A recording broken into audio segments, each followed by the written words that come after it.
జగిత్యాల జిల్లా MLC Jeevan Reddy press meet నిర్వహించారు. తెలంగాణ రాష్ట్రం ఏర్పడింది కేవలం నీళ్లు, నిధులు, నియామకాలని అన్నారు. 60 కోట్లతో రాష్ట్ర ఏర్పాటుతో ఏర్పడిన తెలంగాణ నేడు 6 లక్షల కోట్ల రూపాయల అప్పు అయిందన్నారు. పుట్టబోయే బిడ్డ 1,50,000 రూపాయల అప్పుతో పుడుతున్నాడని ఈ సందర్భంగా ఆయన తెలిపారు. నియామకాలు చూస్తే కనీసం స్థానిక రిజర్వేషన్, సోషల్ రిజర్వేషన్ సౌకర్యం లేదని, బిస్వల్ కమిటీ నివేదిక ప్రకారం 191,000 జాబ్స్ ఖాళీగా ఉన్నాయని చెప్పారు. అభ్యంతరాలు తీసుకొచ్చినాయి. మీకు ఇంకే 2 ఏళ్ళు ఆల్రెడీ 2 ఏళ్ళు ఎమ్మెల్సీ పదవి ఉన్నప్పటికీ మళ్ళీ పోటీ చేయాల్సిన అవసరం అది ఓటమి. దీనిపై అంటే బేసిక్ గా పదవి ఇంకెంతకాలం ఉందనేది ప్రధానం కాదు. సరే, ఎమ్మెల్సీ అనేటువంటి ఒక హోదా ఈ ఎన్నికల ప్రక్రియ ముగిసే నాటికి సంవత్సరం మీద 3 మాసాలు ఉంటుంది. సంవత్సరం మీద 3 మాసాలు ఉంటాయి. అది పక్కన పెట్టండి. ఇట్స్ ఇమ్మెటీరియల్, పీరియడ్ ఇది ఇమ్మెటీరియల్. కానీ అసలు ఎమ్మెల్సీకి ఎమ్మెల్యేకి మధ్య వ్యత్యాసం తెలియకుండా మాట్లాడే గురించి నేను ఏం మాట్లాడాలి? ఎమ్మెల్సీకి ఎమ్మెల్యేకు మధ్య వ్యత్యాసం తెలియదు మీకు. రాజ్యసభ సభ్యుడికి లోకసభ సభ్యుడి మధ్య వ్యత్యాసం తెలియదే? రాజ్యసభ సభ్యుడికి లోకసభ సభ్యుడి మధ్య వ్యత్యాసం తెలియద్దా? ఒక ఎంపీటీసీకి ఒక సర్పంచ్ మధ్య వ్యత్యాసం తెలియదే?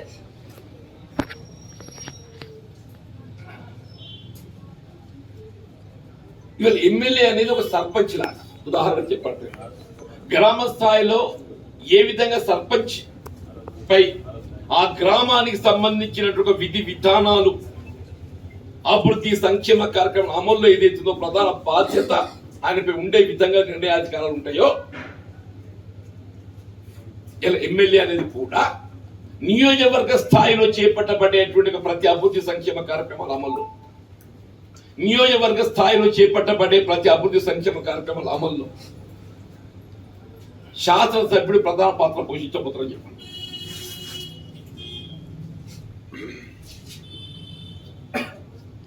ప్రధాన ఎమ్మెల్సీ అనేవాడు ఏదైతుందో is like just MPTC, is like just MPTC అంటుండే. ఎమ్మెల్సీగా ఏదైతుందో నాకు 42 శాసన నియోజకవర్గాలకు ప్రాతినిధ్యం వహించేటువంటి అవకాశం ఉన్నది. కానీ అది ఏదైతే చుట్టం సూప్, అది చుట్టం సూప్ అంటుంది.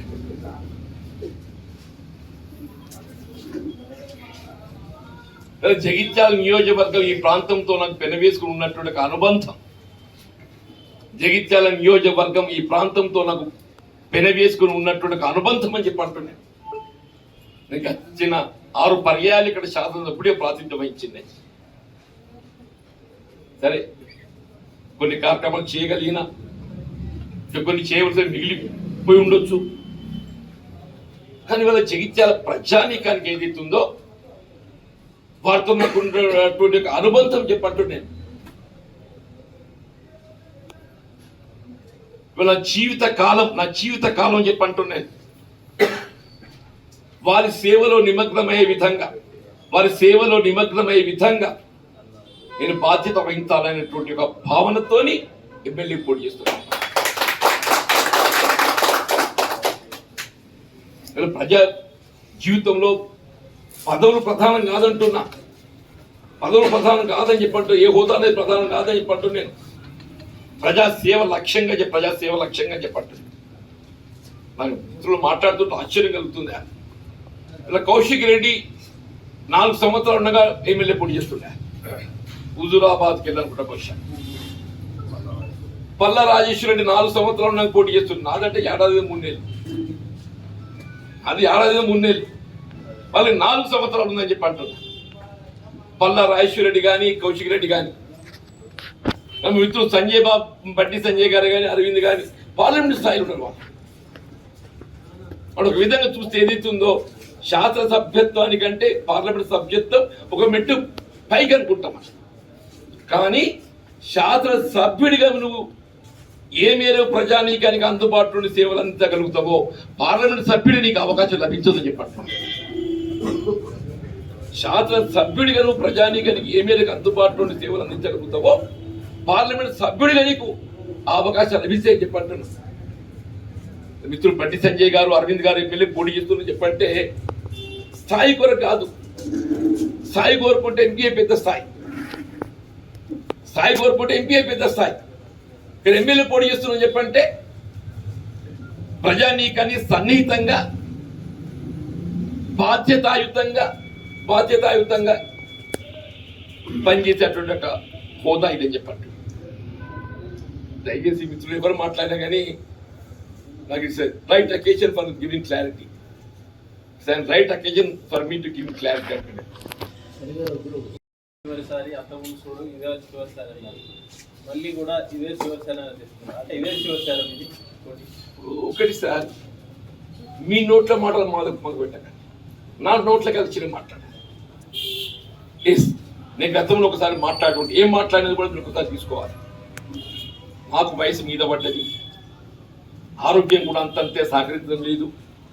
నేను మళ్ళీ ఎన్నికలు చూడను. See the words used by me. See the words used by me. దాన్ని పరిగణలోకి తీసుకోవాలి.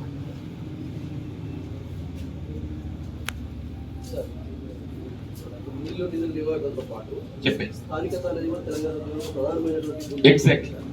ఇప్పుడు ఈ స్థానికతను పక్కన పెట్టేసి అసాధ్యంగా చేయవలసిన ఉద్యోగుల చావుల కారణం ఉంటుంది. ఇప్పుడు నేను గతంలో పలు పర్యాయాలు 317 జీవో మీద రివ్యూ చేస్తూ చెప్పింది. ఇప్పుడు 317 జీవో అనేది ఏదైతే ఇస్తుందో కేవలం ప్రభుత్వం విధులు నిర్వర్తిస్తున్నటువంటి ప్రభుత్వ ఉద్యోగస్తులు ఉపాధ్యాయులుగా పరిమితం కాకుండా ఇలా విద్యా అవకాశాలలో కూడా చెప్పంటున్నా, భవిష్యత్తు నియామకాలు కూడా ఏదైతుందో అది పెద్ద గుడ్డలు పెట్టుగా మారిపోతుంది, ఒక పెద్ద గుడ్డలు పెట్టుగా మారిపోతుంది చెప్పండి. జోనల్ సిస్టమ్ అనేది ఏదైతున్నదో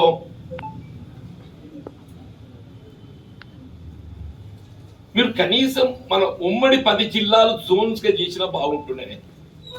ఉమ్మడి 10 జిల్లాలు, ఉదాహరణ కరీంనగర్ జిల్లా ఉందన్న 4 జోన్ చేసిండే. ఉమ్మడి కరీంనగర్ జిల్లా 4 జోన్ చేసిండు. 1 బాసర, 2 సిరిసిల్ల రాజన్న, 3 కాళేశ్వరం, 4 భద్రాద్రి. 4 భద్రాద్రి అంటున్నా, 4 జోన్లు చేసింది. ఇప్పుడు ఏమైపోయింది, ఒక ప్రభుత్వ ఉద్యోగస్తులు నేను జగిత్యాల్లో విధులు నిర్వర్తించే సేపు నా పిల్లలు జగిత్యాలు చదువుకుంటారు. నేను బదిలీపై కరీంనగర్ పోతే నా పిల్లలు నా ఇంట బదిలీ రావాల్సి వస్తాయి. నేను ఎక్కడెక్కడ పోతే అక్కడికి రావాల్సి వస్తాయి. నా స్థానికత అనేది ఏదైతుందో, నా పిల్లల చదువులకు అనుగుణంగా ఏదైతుందో నిర్ణయించే వరకు ఏమైపోయింది, నాకు భవిష్యత్తు ఉద్యోగం కూడా ఏమైపోతుందో నాకు తెలుస్తుంది చెప్పండి. ఇక్కడ ఒక భీమ్గల్ ఒక ఉపాధ్యాయుని ఏదైతుందో, ఆమె బేసిక్గా భీమ్గల్ అంటే నిజామాబాద్ జిల్లా. ఆమెకు కామారెడ్డి అక్కడ దూర ప్రాంతంలో జోన్ పోస్టింగ్ వచ్చింది. ఆమె భీమ్గల్ అనేది ఏదైతుందో బాసర జోన్ కిందకి వస్తుంది. అసలు ఆమె పిల్లడు ఇక్కడ, ఈమె అక్కడ. 3 బస్సులు మార్చాలి. ఆత్మహత్య చేస్తూ బలవాన్ని పాల్పడని చెప్పండి. నేను అంటున్నా, రేపు ఆల్రెడీ మెన్షన్ ఇది మేనిఫెస్టో, మా ఎన్నికల ప్రణాళిక చేర్చడం జరిగింది. రేపు కాంగ్రెస్ పార్టీ అధికారం రావడంతోనే 317 జీవో అనేది ఎత్తుందో దీన్ని ఏదైతే రివ్యూ చేసి ఉమ్మడి 10 జిల్లాల ప్రాతిపదికన జోన్స్ ఏర్పాటు చేయబడి 5 జిల్లాలు ఏదైతుందో మల్టీ జోన్, మళ్ళీ 5 జిల్లాకు ఒక మల్టీ జోన్, ఇంకో 5 జిల్లాకు ఒక మల్టీ జోన్. R64 అది మేము ఉద్యోగస్తుల ఉపాధ్యాయుల సంఘాలతో చర్చించాలి. ఉద్యోగస్తుల ఉపాధ్యాయ సంఘాలు ఏమాత్రం చర్చించకుండా ఏ పక్షం ఏదైతుందో ఒక నియంత్రిత పాలన ఏదైతుందో త్వరగా తీసుకుంటే దాని సామంతో అమలు చేయాలంటూ మరి అట్లా అయిపోయిందని చెప్పండి. ఉద్యోగస్తులు ఉపాధ్యాయులకు ఏదైతుందో అభిప్రాయాలు వ్యక్తం చేయడానికి స్వేచ్ఛ కలిగిస్తాం, వాళ్ళ అభిప్రాయాలు వ్యక్తం చేయడం కలిగిస్తాం చెప్పండి. ఇవాళ ఏమైంది, తెలంగాణ వచ్చిన గతంలో నిర్వర్తించిన సభ్యుడిగా ఉన్న చెప్పండి. ఆయన ఎన్నడూ ఓడి తీసుకోలేదు. అని నిజంగా కూడా చెప్తున్న ప్రభుత్వ నిర్వహణ లోపల ఏదైతుందో ఎన్నడూ కూడా ఓవర్ డ్రాఫ్ట్ లేకుండా ప్రభుత్వాన్ని నడిపించిందని చెప్పండి.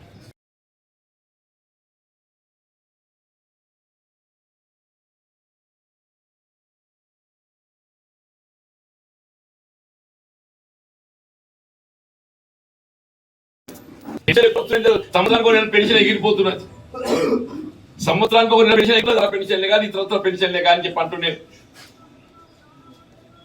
ఇలా గ్రామ పంచాయతీల్లో చేసిన బిల్లులు ఎప్పుడు వస్తాయో అసలు సర్పంచులు ఏదైతుందో మళ్ళీ పోటీ ఏమైనా చేసే పరిస్థితి ఉంటుందా ఉండదా అనేది కాడికి వచ్చింది. ఎందుకంటే ఎంపీడీ పోటీ ఏమంటే ఏ అధికారాలు లేని పదవి నాకెందుకు అని చెప్పండి. గతంలో ఎంపీడీసీ పోటీ చేయాలని అంటే ఏ అధికారాలు లేని ఆ పదవి ఎందుకు అని చెప్పండి. ఇక్కడ సర్పంచ్ పరిస్థితిగా ఏమైపోయిందంటే వాళ్ళు చేసిన పనులకు బిల్లులు రాక ఆత్మహత్యలు పాల్పడే పరిస్థితి ఎదురవుతుంది. ఆత్మహత్యలు పరిస్థితి ఎదురవుతుంది చెప్పండి. అందుకని అప్పుల కుదియలైపోయింది అన్నది, అందుకని అప్పుల కుదియలైపోయిందని చెప్పారు. ఇలా ప్రభుత్వ ఉద్యోగస్తులు మొన్న ఒకసారి విశ్రాంతి ఉద్యోగస్తులు వచ్చిన ఆయనకి వాళ్ళ సమస్యల మీద నాకు చర్చించడానికి చెప్పాను. తర్వాత రావాల్సిన పెండింగ్ డిఏ బకాయిలు అయ్యా గతంలో కాంగ్రెస్ ప్రభుత్వం 27% ఇచ్చింది అయ్యా, ఇప్పుడు 5% ఇచ్చింది. ఇవన్నీ చర్చిస్తున్న చివరి వాళ్ళు చెప్పింది ఏంటంటే సరే పెండింగ్ డిఏలు అయ్యారు ఎట్లయితే గట్లయినా వచ్చేటప్పుడు అత్తది ఏం కావాలో కదా అవుతుంది కానీ మాకు నెల జీతాలు ఒక్కొక్కరి తారీఖు ఖచ్చితంగా చూడున్నారు. ఆ డిఏలు అయ్యారు ఎప్పుడు రావాలో ఎట్లా కావాలో గట్ల అయితే అది ఓన్లీ ఎట్లయితే గట్ల అవుతుంది కానీ ఆ జీతంలో చక్కగా ఇచ్చిన 1వ తారీఖు ఖచ్చితంగా చేయండి అని చెప్పండి. అంటే రాష్ట్ర పరిస్థితి ఏ విధంగా దయచేసి గమనించండి. ప్రభుత్వ పరిస్థితి ఏమైపోయిందంటే ఆ నెల జీతం చక్కగా 1వ తారీఖు కావాలి కాడికి వచ్చింది అంటుంది రాష్ట్ర పాలన. అంటే ఈ పరిస్థితుల్లో కూడా ఇంకేదైతుందో మరి టిఆర్ఎస్ పార్టీ వాళ్ళ యొక్క మాటలు చూస్తుంటే ఆశ్చర్యం కలుగుతుంది చెప్పంటూ నేను. మేము 89 రిపీట్ కాబోతుంది, 89 రిపోర్ట్ కాబోతుంది చెప్పండి. 1989 1989లో 85లో NT Ramarao came back for big mandate. అప్పుడు ఎన్టీ రామారావు గారు ఏదైతుందో తిరిగి ప్రభుత్వాన్ని ఏర్పాటు చేసిండే 85లో. 89 వచ్చేప్పుడు ఏదైతుందో కొట్టొచ్చినట్టు కనపడే చెప్పంటున్నా. అంటే ప్రభుత్వ మార్పు కావాలి కొట్టొచ్చినట్టు కనపడ్డది. 89లో స్వయంగా ఎన్టీ రామారావు గారు ఏదైతుందో కల్వకుర్తికి వెళ్ళి చిత్తరంజన్ దాస్ గారి చేతితో ఓడిపోయింది. ఇవాళ కూడా చెప్పంటున్నాను నేను, మన ప్రభుత్వం ఏర్పడ పక్కన పెట్టిన సంగతి ముందు కేసీఆర్ సంగతి చూసుకోమని చెప్పంటున్నాను. ఇలా కామారెడ్డిలో అయితే కేసీఆర్ అంటే రేవంత్ రెడ్డి గారి గెలుపు ఖాయమైపోయింది. కామారెడ్డిలో రేవంత్ రెడ్డి గారి గెలుపు ఖాయమైపోయింది. ఇది మిగిలింది గజ్వేల్ ఉంది, మళ్ళీ అక్కడికి వేయండి. ఇక ఇది అయిపోయింది, మళ్ళీ అక్కడికి వేయండి. ఇక ముందేదో గజ్వేల్ ఏమవుతుందో ఉంటుందో ఊడుతుందో అని చెప్పని కామారెడ్డికి వచ్చింది. వీడికి వచ్చే వరకల్లా ఈడు రేవంత్ రెడ్డి జరిగే వరకల్లా ఊరికి ఏమో చేస్తాడేమో అయిపోయామో అని చెప్పని మళ్ళా రిటర్న్ బ్యాక్ టు గజ్వేల్కి వస్తుంది కదా. కామారెడ్డి చేయి దారిపోయింది. He has lost his hold and grip. అక్కడ రేవంత్ రెడ్డి విక్టరీ అనేది ఏదైతుందో గోడ మీద రాత అయిపోయిందని చెప్పంటున్నా. కామారెడ్డిలో రేవంత్ రెడ్డి గారి విక్టరీ, కాంగ్రెస్ పార్టీ విక్టరీ అనేది గోడ మీద రాత అయిపోయిందని చెప్పండి.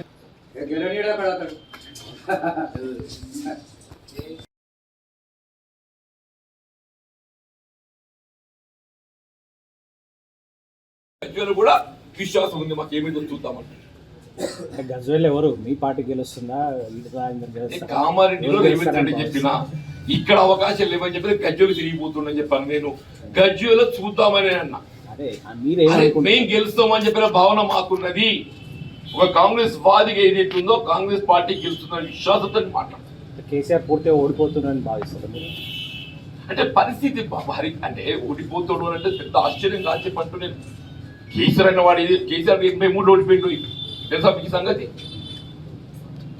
ఇది తెలుగు పొలాన్ని ఎప్పుడు పుట్టినా తెలియదు. 83లో నేను గెలిచాను, కేసీఆర్ ఓడిపోయాడు. 83లో నేను గెలిచాను, కేసీఆర్ ఓడిపోయాను చెప్పట్టు. ప్రజాస్వామ్యంలో గెలుపుకోవటం అనేది ఏదైతుందో ఆయనే చెప్పాడు సహజమని చెప్పి నేను అనడం కాదు ఎనీథింగ్ కెన్ బి పాసిబుల్. ఇది నేను కేటీఆర్ అని కూడా చెప్పింది. ప్రజాస్వామ్యంలో ఎనీథింగ్ కెన్ బి పాసిబుల్, గెలుపు ఓటం అనేది సహజము అని చెప్పింది నేను కాదు నాయన. నేను ఎప్పుడు చెప్తూనే ఉంటా. పోనీ వాళ్ళకి ఇప్పుడు తెలిసి వచ్చింది సంతోషపడతాను చెప్పండి, వాళ్ళకి ఇప్పుడు తెలిసి వచ్చింది సంతోషం అని చెప్పంటు నేను. దీంతో నాకు జ్ఞానోదయం అయ్యి రేపు అలా ప్రతిపక్ష హోదా వస్తే అది వస్తుందో నాకు తెలియదు, కానీ వస్తే ఆ పాత్ర అయినా సక్రమంగా పోషిస్తాడని చెప్పంటున్నాను. ఆ ప్రతిపక్ష పాత్ర అయినా సక్రమంగా పోషించాలని చెప్పి నేను కోరుతున్నాను. Thank you.